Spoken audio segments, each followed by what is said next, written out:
Hey everybody, this is Jim again. So here is our second video in our wellbeing and immunity supporting series. So what we're working on here is more loosening up and working on our flexibility and releasing tension and stress through the body. This first movement is to loosen up the spine and lengthen the spine. So as we're twisting, we're turning towards the hand at the top. So this is a variation on a classical movement from what we call Badwanjin. We keep the legs a little bit further apart than shoulder length, and we're looking again for fluidity in our movement, nice and relaxed, really stretching up and down with the hands. So this position is the more classical one, turning towards the opposite side of the hand that's going up, and this one will open up the chest a lot more, open up the front of the pelvis and stretch through the fascia in the front of the abdomen as well. It will also support the kidneys in the lower back. And what we want again is to really stretch and open the chest, really deepen the breath, but not forcing too much. Really looking for fluidity in the movements and just nice and relaxed. This movement is more from what we call sotai, which is Japanese. Similar in its effects, of course, loosening up the body. For the moment, what we're really working on is just loosening and lengthening the body. So the side that we're turning towards, we're going to lift the heel up. We're pulling on the corner of the wrists as we're turning one side to the other as well. A couple of variations. This one we're pulling backwards, which will open up more through the front of the ribs, the liver, the gallbladder, spleen and pancreas, also through the front of the abdomen.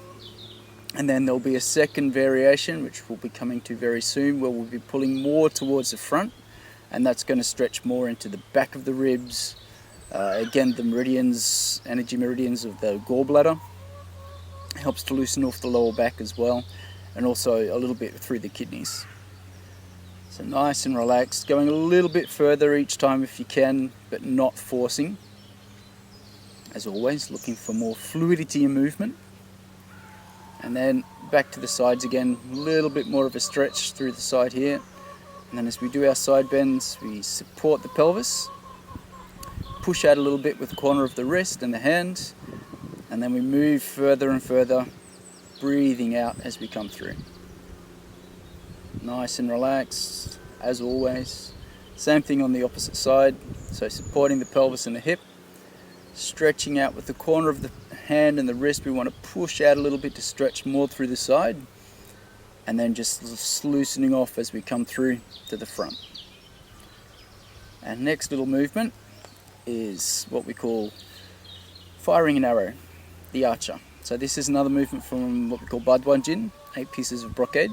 It's a little variation on what we would normally do. So here we want to look at the index finger, stretch out through the arm, pull back through the opposite arm.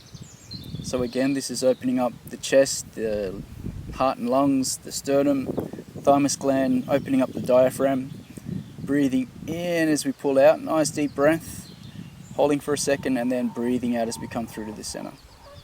So keep the movement nice and fluid as we come through the center. A little bit wider in our stance, double shoulder stance or horse stance. The top of the head is being pulled up, like if it's being pulled up by a string. Pelvis is being pulled down as if it's being pulled down by a weight, so we lengthen through the spine.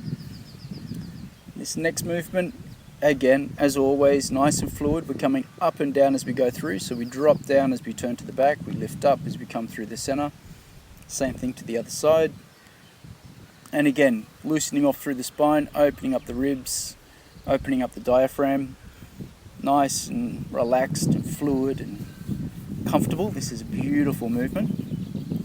And again, with the breathing, deep but relaxed.